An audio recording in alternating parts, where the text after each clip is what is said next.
आज हम बात करेंगे केतु के विशाखा नक्षत्र में संचरण की।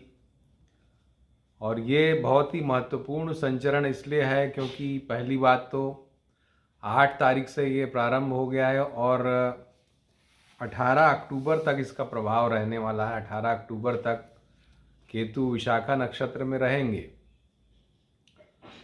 इसलिए ये बहुत ही लंबे समय तक प्रभावित करने वाला संचरण है, इसलिए महत्वपूर्ण है।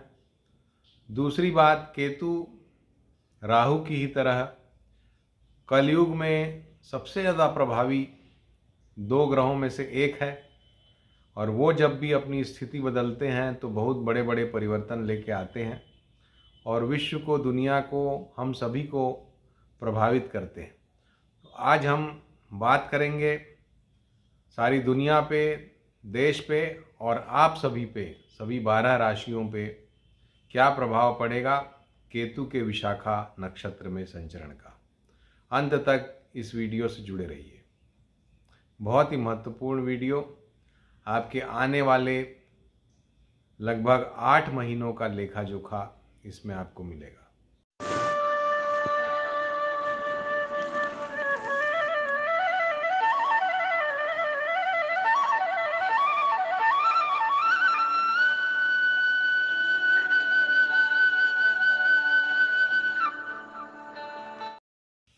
नमस्कार दोस्तों, वीडियो शुरू करने के पहले आप सभी को बहुत बहुत अभिनंदन, आप सभी का बहुत बहुत स्वागत। और इस संचरण के जरिए दोस्तों केतु ने तुला राशि में एंट्री का जो दरवाज़ा है वो नॉक कर दिया है, उस दरवाजे को खटखटा दिया है। तुला राशि में केतु का संचरण जो कि 12 अप्रैल 2022 से होने वाला है, तो उसकी तरफ केतु ने अपने चरण बढ़ा दिए हैं। इसलिए भी ये बहुत महत्वपूर्ण हो जाता है क्योंकि विशाखा नक्षत्र अपने आप में एक डुअलिटी का नक्षत्र है, जहाँ विशाखा नक्षत्र के स्वामी जो हैं वो हैं बृहस्पति देव, जो कि केतु के स्वयं के गुरु माने जाते हैं। केतु गुरु का चेला माना जाता है। तो केतु के गुरु, देवगुरु बृहस्पति का ये नक्षत्र विशाखा, जिसके देवता जो हैं इंद्र और अग्नि, 2 देवता हैं। दोनों की प्रकृति एक दूसरे से एकदम भिन्न है, क्योंकि जहाँ इंद्र वर्षा से संबंधित है वहीं अग्नि तो स्वयं में अग्नि है। और संयोग की बात है कि ये दोनों ही शुद्धता प्रदान करने वाले अवयव हैं। जहाँ जब भी कोई वस्तु गंदी होती है तो हम उसको जल से धोते हैं, साफ करते हैं। और उसी प्रकार अग्नि भी, जब कोई चीज़ अग्नि से जल जाती है तो वो पूर्ण रूप से परमानेंटली शुद्ध मानी जाती है। जो राख होती है वो अपने आप में सबसे शुद्ध चीज़ मानी जाती है, विभूति सबसे शुद्ध मानी जाती है, उसमें किसी भी प्रकार की अशुद्धि नहीं पाई जाती। तो एक तरह से जल हो या अग्नि, ये दोनों शुद्धि प्रदान करने वाले अवयव हैं, शुद्धि प्रदान करने के साधन हैं। और इसलिए ये विशाखा नक्षत्र बहुत ही खास हो जाता है। अपने आप में शुद्धि प्रदान करने वाला भी ये नक्षत्र है, लेकिन इस नक्षत्र में एक डुअलिटी आ जाती है, क्योंकि एक तरफ जल इंद्र और एक तरफ अग्नि। इसलिए इस नक्षत्र में एक कन्फ्यूजन भी होता है, एक डुअलिटी इस नक्षत्र में पाई जाती है। 2 विपरीत प्रकृतियां एक साथ इस नक्षत्र में विद्यमान होती हैं। तो ये सब मैं आपको इसलिए बता रहा हूं क्योंकि आगे इसकी हम चर्चा करेंगे, आप समझ पाएंगे, ताकि कि इसका क्या, मेरे कहने का क्या तात्पर्य है जब आगे आप मेरी बातें सुनेंगे। दोस्तों, विशाखा नक्षत्र एक ऐसा नक्षत्र है जिसमें शनि देव उच्च के होते हैं, परम उच्च के 20 डिग्री पे विशाखा नक्षत्र में, तुला राशि में जब विशाखा नक्षत्र पड़ता है। पहले बता दूं कि ये विशाखा नक्षत्र 2 अलग अलग राशियों में पड़ता है। इसके 3 चरण पड़ते हैं तुला राशि में, एक चरण इसका पड़ता है वृश्चिक राशि में। और तुला राशि में जो चरण पड़ता है उसमें 20 डिग्री पे शनि देव उच्च के होते हैं। तो वहीं वृश्चिक राशि में जो चरण पड़ता है उसमें 3 डिग्री पे चंद्रमा नीच के होते हैं। और साथ ही केतु वृश्चिक राशि में उच्च के होते हैं। तो एक तरह से बहुत ही विशिष्टता रखने वाला ये नक्षत्र है, जिसमें दो दो ग्रह उच्च के, एक उच्च का और एक नीच का होता है। और जैसा मैंने बताया कि ये कन्फ्यूजन का नक्षत्र है। और केतु भी क्या है दोस्तों, केतु छाया ग्रह है और केतु को विरक्ति से संबद्ध माना जाता है। केतु का जो बेसिक नेचर है वो विरक्ति से संबंधित है, लेकिन दूसरी तरफ केतु कुजवत केतु भी कहा जाता है। और कुज यानी कि मंगल, जो कि आसक्ति के सबसे बड़े ग्रह हैं। सभी 9 ग्रहों में सबसे ज़्यादा हमारे जीवन में जो आसक्ति पैदा करते हैं, इच्छाएं पैदा करते हैं, किसी चीज़ को की प्राप्ति की जो अकट इच्छा होती है किसी व्यक्ति के मन में, वो मंगल पैदा करते हैं। और मंगल जहाँ आसक्ति के सबसे बड़े ग्रह हैं, वहीं केतु विरक्ति के, और कुजवत केतु कहा जाता है, तो कहीं ना कहीं आसक्ति का भी इसमें भाव होता है। हालांकि ये आसक्ति ईश्वर के प्रति हो सकती है, ये आसक्ति विरक्ति के प्रति आसक्ति हो सकती है, यानी कि संन्यास के प्रति आसक्ति हो सकती है। ये आसक्ति अलग तरह की होती है, लेकिन कहीं ना कहीं इसमें भी एक दो भाग केतु में भी होते हैं। तो केतु जैसा ग्रह विशाखा नक्षत्र में 8 तारीख को इसने एंटर किया है, और अब इसके क्या परिणाम होंगे देश और दुनिया पे, इसकी चर्चा करूंगा। सबसे पहले चूंकि केतु गुरु के नक्षत्र में जा रहे हैं, और गुरु धर्म से प्रभावित करते हैं, धर्म से जोड़ते हैं, धर्म ध्वजा के कारक ग्रह हैं, और उसमें केतु का संचरण कहीं ना कहीं धार्मिक भावनाओं को बलवती करने का काम करेगा, क्योंकि केतु उच्चता प्रदान करते हैं, जहाँ भी जाते हैं उसको बढ़ा देते हैं बहुत ज़्यादा। क्योंकि केतु जैसा हम जानते हैं हेडलेस प्लैनेट है, केतु सोचता समझता नहीं है, बहुत ही तीव्रता से अपना पूरा शारीरिक बल लगा के किसी भी चीज़ को बढ़ा देता है, या ख़त्म करना होता है तो किसी भी चीज़ को ख़त्म कर देता है, काट देता है। जैसा आपकी कुंडली में प्रभाव हो, अगर अच्छा प्रभाव है तो एकदम से बढ़ा देगा, अगर खराब प्रभाव है तो एकदम से समाप्त कर देगा, कट कर देगा। तो जब केतु गुरु के नक्षत्र में जा रहे हैं, और गुरु धार्मिकता के कारक ग्रह हैं, तो धार्मिकता को ये केतु बहुत तेज़ी से बढ़ाएंगे और धार्मिक भावनाओं को प्रबल करेंगे। ये जो बुर्का विवाद अभी हम देख रहे हैं, ये भी उसी से संबंधित हम इसको कर सकते हैं। 8 तारीख के आसपास से इसका प्रभाव शुरू हुआ है विशेष रूप से। तो धार्मिक भावनाओं को प्रबल करने में केतु अपना रोल उनने निभाना शुरू कर दिया है, और विशाखा नक्षत्र में जाके केतु धार्मिक भावनाओं को और भी ज़्यादा भड़का सकते हैं, ऐसा हमारा मानना है। और ये सिर्फ देश में नहीं होगा, ये सारी दुनिया में होगा। दुनिया की बात करें तो जैसा कि हम जानते हैं कि विशाखा नक्षत्र के स्वामी हैं इंद्र, और इंद्र हमेशा अपनी सत्ता के लिए संघर्षशील रहे हैं, और हमेशा उनको उनकी जो गद्दी है देवताओं के राजा की गद्दी, उससे पदच्युत करने के लिए हमेशा संघर्ष करना पड़ता रहा है। और यही स्थिति अब दुनिया की होगी जब केतु विशाखा नक्षत्र में आ रहे हैं।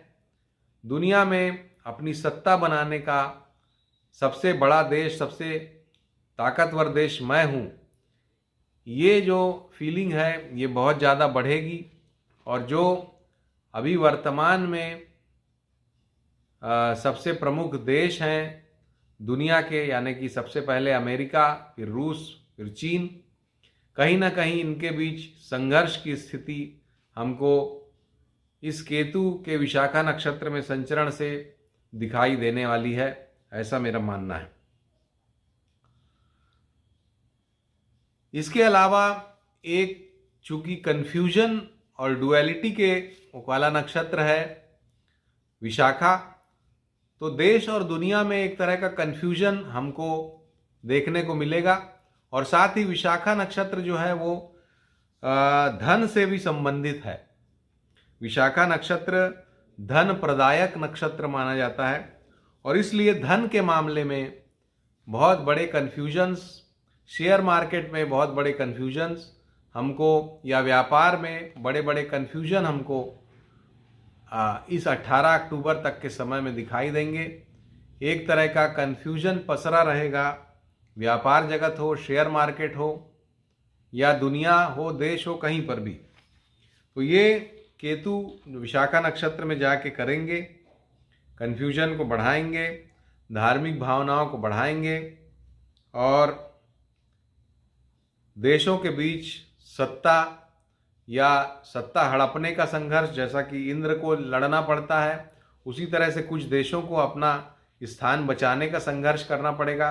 कुछ देश दूसरे देशों की सत्ता हड़पने, माल हड़पने का भी प्रयास करेंगे।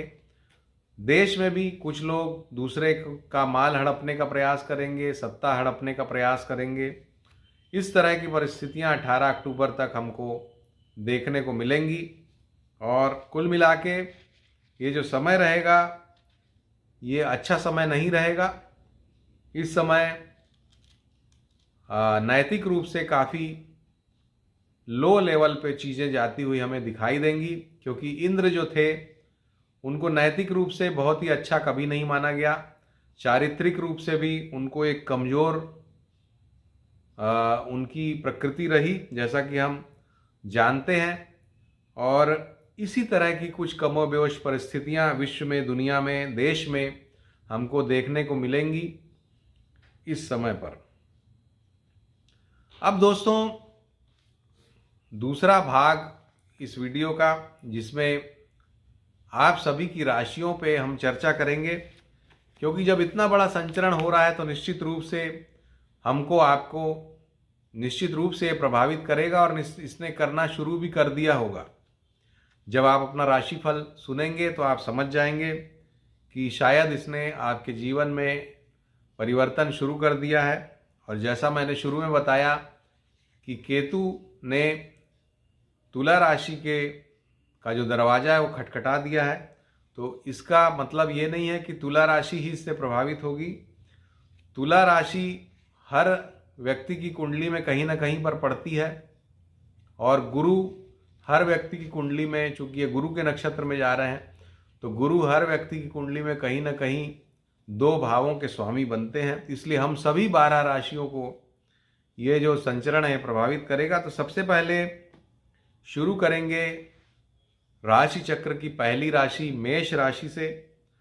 और मेष राशि के लिए अष्टम स्थान में केतु की ये स्थिति बनती है, और वहाँ से ये सप्तम स्थान की ओर अपना इनने कदम बढ़ाया है। और निश्चित रूप से चूँकि अभी अष्टम में है, तो कुछ शारीरिक कष्ट की परिस्थितियों का निर्माण ये करेंगे, और अचानक से कुछ शारीरिक तकलीफ़ें, परेशानियाँ मेष राशि के जातकों को महसूस हो सकती हैं इस समय पर। हॉस्पिटल आदि पे खर्चा, क्योंकि गुरु आपकी 12वीं राशि के भी स्वामी हैं, 12वें भाव के, तो हॉस्पिटल पे कुछ खर्च, साथ ही अचानक भाग्य वृद्धि के भी संकेत। इस तरह का परिणाम केतु का ये संचरण आपको देगा, और इसलिए इस संचरण को आपको सावधानी से हैंडल करना चाहिए, क्योंकि उसका जो चरण बढ़ रहा है वो आपके 7वें भाव में बढ़ रहा है, और 7वां भाव कहीं ना कहीं परिवार को, फैमिली लाइफ को, पति पत्नी को रिप्रेजेंट करता है। तो वहाँ पर भी कुछ ऐसे बीज ये डाल सकते हैं जिससे आपका पारिवारिक जीवन कष्ट में आए। जो शादीशुदा लोग हैं उनके ससुराल पक्ष में कुछ कष्ट की परिस्थितियाँ ये बना सकता है। इसके पश्चात वृषभ राशि। वृषभ राशि के लिए ये अभी 7वें भाव में बैठे हुए हैं, और वहाँ से 6वें भाव की तरफ अपने कदम इनने बढ़ाए हैं। 7वें भाव में बैठ के जहाँ पर एक और आपके जीवन साथी को या आपके पारिवारिक जीवन में कुछ कष्ट की स्थितियाँ ये बनाए हुए थे, और ये परिस्थितियाँ कुछ और गंभीर हो सकती हैं, क्योंकि गुरु आपके राशि के लिए बहुत ही शुभ प्रभाव नहीं रखते हैं। हालांकि 11वें भाव के स्वामी हैं और 8वें भाव के स्वामी हैं, तो कुछ शारीरिक कष्ट की परिस्थितियों का निर्माण ये केतु कर सकते हैं। इसके अलावा कुछ एंसेस्ट्रल प्रॉपर्टी वगैरह भी आपको दिला सकते हैं या उससे संबंधित धन वगैरह की प्राप्ति भी करा सकते हैं। तो केतु का यह संचरण वृषभ राशि के लिए जो मैंने बताया उस तरह का होगा। तुला राशि में जो संचरण की तरफ वो कदम बढ़ा रहे हैं तो वो भी कहीं ना कहीं ये इंडिकेट करता है कि शत्रु से, व्यय से और विघ्न बाधा से आपका सामना हो सकता है। आंखों में कष्ट की स्थिति ये बना सकते हैं। इसके पश्चात मिथुन राशि। मिथुन राशि के लिए ये अभी 6वें भाव में है और 6वें भाव से 5वें भाव की ओर इन्होंने कदम बढ़ाए हैं।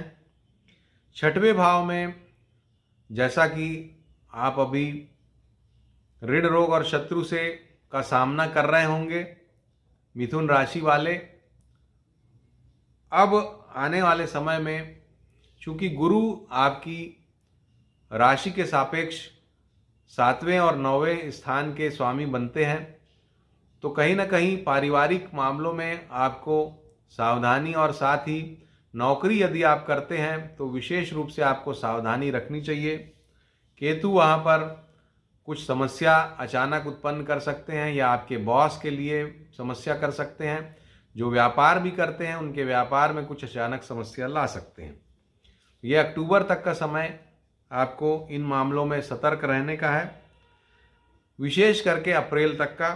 अप्रैल के बाद जब ये आपके 6वें भाव में आ जाएंगे, माफ़ कीजिएगा 5वें भाव में आ जाएंगे, तो 5वें भाव में आपकी संतान को कष्ट की स्थिति बना सकते हैं और भाग्य में भी रुकावट पैदा कर सकते हैं। तो कुल मिला के केतु का संचरण आपके लिए ज़्यादातर खराब फल लेके आ रहा है। कर्क राशि। कर्क राशि के जातकों के लिए अभी ये 5वें भाव में है और इसके बाद ये कदम बढ़ा रहे हैं 4थे भाव की ओर। 5वें भाव में जहाँ पर ये भाग्य में अड़चने ला रहे थे, कहीं ना कहीं कुछ रुकावटें भाग्य की तरफ आ रही थीं। संतान से भी आप कष्ट की स्थिति का अनुभव कर रहे थे और साथ ही एक तरह की मानसिक पीड़ा भी आप महसूस कर रहे होंगे। अब ये पीड़ा अप्रैल तक आपको परेशान करेगी। उसके बाद की स्थिति में अक्टूबर तक का समय आपको सुख और मान प्रतिष्ठा में वृद्धि कराने वाला होगा, तीर्थ यात्रा कराने वाला होगा, शुभ कार्यों में आपकी प्रवृत्ति बढ़ेगी और लाभजनक परिस्थितियां ये लेके आएगा। तो केतु का संचरण कर्क राशि के लिए अप्रैल तक थोड़ा अशुभ है, उसके बाद शुभता प्रदान करने वाला है विशाखा नक्षत्र में। इसके पश्चात केतु सिंह राशि के लिए अभी जो है 4थे भाव में है और 3रे भाव की तरफ अग्रसर होंगे। 4थे भाव में इसने काफ़ी आपको पारिवारिक सुख सुविधा, सम्मान, मान वृद्धि अप्रैल तक आपका जारी रहेगा। धन की अच्छी प्राप्ति होगी, प्रॉपर्टी आदि की प्राप्ति कराएंगे केतु। उसके बाद ये तुला राशि में जब चले जाएंगे अप्रैल से अक्टूबर तक और विशाखा नक्षत्र में रहेंगे, इस समय पर आपके लिए ये कुछ शारीरिक कष्ट पैदा कर सकते हैं और लेकिन संतान के लिए शुभ समाचार वगैरह लेके आएंगे। साथ ही जो संतानोत्पत्ति की इच्छा रखने वाले लोग हैं उनको संतान प्राप्ति वगैरह के भी अवसर ये प्रदान करेंगे। तो सिंह राशि के लिए एक अच्छा संचरण ये होने जा रहा है। इसके पश्चात कन्या राशि के लिए अभी जो 3रे भाव में बैठे हुए हैं केतु और 3रे भाव में अब ये विशाखा नक्षत्र में जा रहे हैं। कन्या राशि के लिए भी ये संचरण जो है ये सकारात्मक फल लेके आएगा और आपको जहाँ एक और विवाह की परिस्थितियाँ इसने बनाई अभी तक, विवाह के मामले में और भी ज़्यादा काम आपके आगे बढ़ सकते हैं इस समय पर। इसके अलावा कोई नया वाहन, नई ज़मीन लेने का भी आप प्लान कर सकते हैं। अप्रैल के बाद के समय में ये जो संचरण है आपके लिए ये अकस्मात धन की प्राप्ति कराएगा, शत्रुओं पर विजय प्राप्त कराएगा और मित्रों से भी लाभ की स्थिति लेके आएगा। तो कन्या राशि के लिए ये एक अच्छा संचरण साबित होने वाला है। इसके पश्चात तुला राशि। तुला राशि के दूसरे भाव में अभी तक केतु का संचरण हो रहा था, अब वो विशाखा नक्षत्र में आ जाएंगे। तो दूसरे भाव में जहाँ एक और धन की वृद्धि करा रहे थे ये, और साथ ही मान सम्मान की भी वृद्धि करा रहे थे, मित्रों से सहयोग आदि प्राप्त करा रहे थे। अब चूंकि गुरु के नक्षत्र में जा रहे हैं और गुरु आपके लिए अकारक ग्रह हैं, तो ये समय कहीं ना कहीं आपको अड़चने पैदा करने वाला होगा। आपके जीवन में शत्रुओं में वृद्धि होगी, पराक्रम आपका बढ़ेगा, ज़्यादा मेहनत करना पड़ेगा आपको। और ये जो समय है ये ऋण रोग शत्रु बढ़ेंगे, उसके बाद समाप्त होंगे इस समय पर। तो इस मामले में अच्छा है। अप्रैल तक का समय उस मामले में अच्छा है। अप्रैल के बाद का जो समय है वो जब तुला राशि में चले जाएंगे केतु, तो उस समय मान वृद्धि और कराएंगे, संतान के भाग्य में अचानक वृद्धि कराएंगे, लेकिन शारीरिक रूप से आपको सावधानी रखनी होगी। सावधानी शारीरिक रूप से तो आपको अप्रैल तक भी रखनी होगी, विशेष करके अपने नेत्रों के मामले में। नेत्रों में कुछ कष्ट अप्रैल तक दे सकते हैं। अप्रैल के बाद शारीरिक रूप से चोट वगैरह लगने का भय आपको रहेगा। इसके पश्चात वृश्चिक राशि की बात करते हैं। वृश्चिक राशि के लिए जहां अभी आपकी राशि में ही बैठे हुए हैं केतु, और आपकी राशि में बैठ के केतु जहां एक और आपके मान सम्मान को बढ़ा रहे हैं, आपके संतान की भाग्य में वृद्धि कर रहे हैं, वहीं पर अब चूंकि ये गुरु के नक्षत्र में जा रहे हैं, तो गुरु आपके लिए दूसरे और पांचवें भाव के स्वामी हैं। तो संतान के मामले में और भी ज़्यादा वृद्धिजनक, भाग्यजनक सूचनाएं मिलेंगी, कार्य होंगे। धन संपदा आपकी जुड़ेगी, धन संपदा में वृद्धि कारक होगा ये समय अप्रैल तक का। अप्रैल मध्य से अक्टूबर तक का जो समय है, इस समय में आपको कुछ ऋणात्मक, नकारात्मक गोचर का सामना करना पड़ेगा।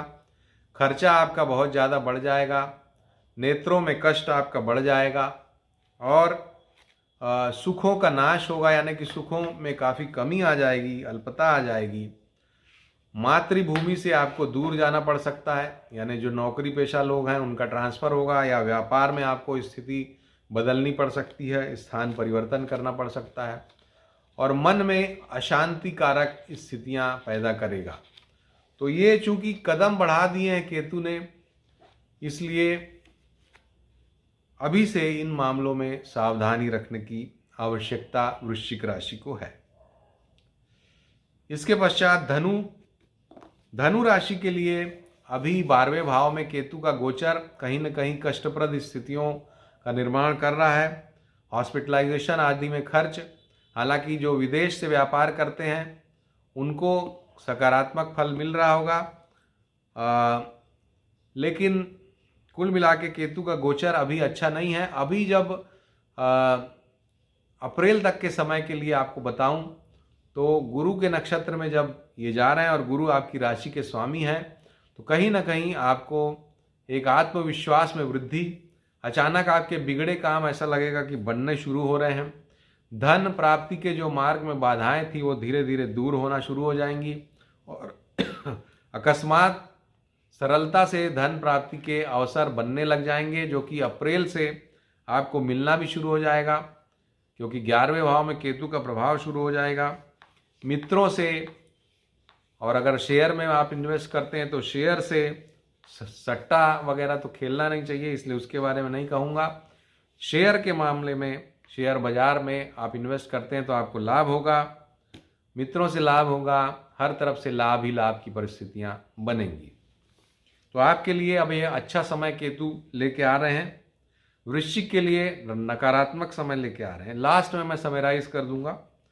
इसके पश्चात मकर राशि, जिनके 11वें भाव में केतु अभी तक उनको खूब लाभ प्रदान कर रहे थे, हर तरह से उनको धन के मामले में विशेषकर लाभ ही लाभ था। अब ये कदम बढ़ा रहे हैं आपके 10वें भाव की तरफ, और 10वें भाव में केतु का संचरण कहीं ना कहीं कष्टप्रद होता है। राज्य से हानि होती है, उथल पुथल मच जाती है, कार्य निष्फल होते हैं, मन में अशांति होती है। तो अब, और चूंकि गुरु के नक्षत्र में जा रहे हैं और गुरु आपके लिए अकारक ग्रह हैं, कुल मिला के आपके लिए अब समय थोड़ा विपरीत होना शुरू हो जाएगा। आपको कार्य क्षेत्र में सावधानी रखना चाहिए, ऐसे कार्य नहीं करना चाहिए जिससे आपकी मन की अशांति हो, आपके कार्य क्षेत्र में कुछ परिवर्तन हो, परेशानी हो। बॉस से संबंध अच्छे रखने का प्रयास करें। नौकरी पेशा जो लोग हैं उनके लिए कह रहा हूँ, व्यापार में जो लोग हैं वो ऐसा कोई काम न करें जो कि सरकारी निर्देशों के विपरीत हो, अन्यथा कोई सरकारी डंडा आपके ऊपर चल सकता है, कोई अधिकारी आपके विरुद्ध कार्यवाही वगैरह कर सकता है। तो मकर राशि जो अभी तक एक बहुत ही अच्छा पीरियड एंजॉय कर रही थी पिछले काफ़ी लंबे समय से, अब केतु की वजह से थोड़ा उसमें ब्रेक लगना निश्चित है। इसके पश्चात कुंभ राशि, कुंभ राशि के लिए 10वें भाव में केतु का संचरण चल रहा था और अब गुरु के नक्षत्र में जा रहे हैं। गुरु आपके लिए धन स्थान, लाभ स्थान के स्वामी हैं। तो कुछ धन और लाभ जो पूरी तरह से रुका हुआ था आपके जीवन में, बहुत ज़्यादा कन्फ्यूजन, परेशानी, कार्य क्षेत्र में रुकावट और एक भयंकर फंसा हुआ सा आप महसूस कर रहे थे, उसमें कुछ आपको धीरे धीरे कमी होगी। अप्रैल के बाद विशेष रूप से कमी होती हुई दिखाई देगी। बॉस से आपके संबंध जो खराब थे धीरे धीरे सुधर सकते हैं, और व्यापार में जो लोग पूरी तरह से परेशान, उलझे हुए, फंसे हुए थे, वो अब धीरे धीरे सुधार आएगा, सकारात्मकता आ सकती है, रुका हुआ धन वगैरह भी मिल सकता है। तो ये समय आपके लिए अच्छा है। अकस्मात भाग्य में वृद्धि के संकेत अप्रैल से अक्टूबर के बीच दिखते हैं। मित्रों से लाभ होगा, संतान के लिए भी कुछ अच्छा समाचार मिलेगा, मान प्रतिष्ठा के लिए भी कुछ सकारात्मक होगा। तो बहुत लंबे समय से कुंभ राशि वाले बहुत स्ट्रगल कर रहे थे, सफ़र कर रहे थे, अब केतु से कुछ उम्मीद करिए कि वो कुछ सकारात्मक परिणाम आपके लिए लेके आएंगे। इसके पश्चात मीन राशि, जिनके लिए 9वें भाव में अभी तक केतु बैठे हुए थे और एक सकारात्मक परिणाम दे रहे थे, अब गुरु के नक्षत्र में हो जाएंगे और गुरु आपके लिए आपकी राशि के मालिक हैं, 10वें भाव के मालिक हैं। तो कहीं ना कहीं कोई प्रमोशन आदि आपको मिल सकता है, पद प्रतिष्ठा की वृद्धि अप्रैल तक ये करा सकते हैं। विशेष करके आपके मान सम्मान में वृद्धि ये करा सकते हैं। काफ़ी अच्छा समय अप्रैल तक आपको महसूस हो सकता है। अप्रैल के बाद ये अष्टम स्थान में की तरफ संचरण इनका हो रहा है, और अष्टम स्थान में विदेश यात्राएं वो करा सकते हैं, अकस्मात धन की हानि करा सकते हैं अप्रैल से अक्टूबर के बीच, और ये कुछ गुप्त रोग वगैरह भी आपको दे सकते हैं। तो आपके लिए समय बदलने वाला है, थोड़ा नकारात्मक होने वाला है। इसलिए केतु की वजह से जो मैं कह रहा हूँ, तो इस वजह से आपको थोड़ी सावधानी रखनी चाहिए। तो अब मैं समराइज कर देता हूँ कि विशेष रूप से किन राशियों को सावधानी रखना होगा। इसमें मिथुन राशि, जैसा मैंने कहा, उनके लिए काफ़ी खराब मैंने बताया। इसके पश्चात वृश्चिक राशि, मीन राशि, इन लोगों को विशेष रूप से सावधानी की ज़रूरत है। साथ ही मेष राशि को भी सावधानी की ज़रूरत है। तो मेष, मिथुन, वृश्चिक और मीन, इनको सावधान रहना है। बाकी के लिए केतु का ये संचरण कुछ सकारात्मक परिणाम लेके निश्चित रूप से उनके जीवन में आएगा। तो आपके जीवन में निरंतर उन्नति हो और आप केतु के इस संचरण को अच्छे से आपके जीवन में लेके आए, सकारात्मकता। इसी ईश्वर से प्रार्थना के साथ नमस्कार।